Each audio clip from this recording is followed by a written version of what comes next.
Dito tayo o dire kay di ko mulanda ko sa akong tiil. Palayan dire kay dagat. Palayan dagat. Ginoo ko tabang. Di na ko mobalik dire unya, wala si ate ang among interviewon. So akong kauban ra akong pabalikon. Hay. Ginoo ko, nalipong jud ko.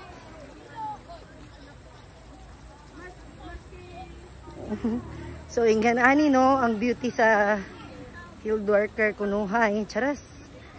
So yun ani, you tend to experience those things na hindi mo man ma-experience pila ka sa syudad, dirira. And you will witness the simplicity of life here. Ayun, nagaligo na sila. Master kayo ang langoy ng mga bataan eh. Ito na lang.